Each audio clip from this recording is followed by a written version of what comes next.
धेरैलाई थाहा नै हुँदैन कि सानो बोतलको ढकनीबाट यति धेरै काम गर्न सकिन्छ। 1. बियरको ढकनीलाई काठको बोर्डमा ठोकेर फिक्स गर्नुभयो भने यो एकदमै सजिलो र काम लाग्ने मकै छिल्ने टुल बन्छ। कुखुरालाई छुने जस्तै मकै सजिलै छुट्टिन्छ। 2. दुईवटा ढकनी बीच सानो स्प्रिङ जोडेर ढोका पछाडि फिट गरिदिनुहोस्। ढोका बज्रिने, बोर्ड फुटाउने सबै समस्या सकियो। यो एकदमै सरल डोर बम्पर हो। 3. बियरको ढकनीमा एउटा सानो प्वाल ड्रिल गर्नुहोस् र स्क्रूले ड्रिलमा जोडिदिनुहोस्।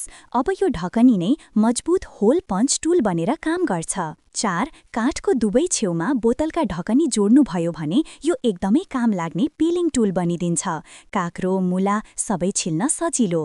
5. बोतलको ढकनीको छेउमा 2 सानो प्वाल काटेर भित्र बिग्रिएको डेटा केबल राख्नुहोस्। तताएको ग्लु भरिदिनुहोस्। ठण्डा भएपछि केबल नयाँ जस्तै ठिक। 6. बोतलको टुप्पो काटेर माथि अर्को ढकनी राख्नुहोस्। तुरन्तै तपाईले पाउनुहुन्छ सानो mini storage container. Pen, screw, सुईका लागि उत्तम। 7. एक ढकनीको छेउमा सानो चिरा काटेर तपाईको टेबल छेउमा टाँसिदिनुहोस्। अब चार्जिङ केबलहरू सिधा, सुरक्षित र व्यवस्थित। 8. 2 साइडमा नच काटिएको ढकनी अर्को ढकनीसँग जोडिदिनुहोस् र बस बन्यो एकदमै क्युट मोबाइल स्ट्यान्ड। 9. ढकनीमा स्क्रु हुक राखेर काठको बोर्डमा टाँसिदिनुहोस् र त्यो बोर्डलाई भित्तामा फिक्स गर्नुहोस्। अब त्यो साधारण ढकनी नै स्टाइलिश वाल हुक बनिसक्यो।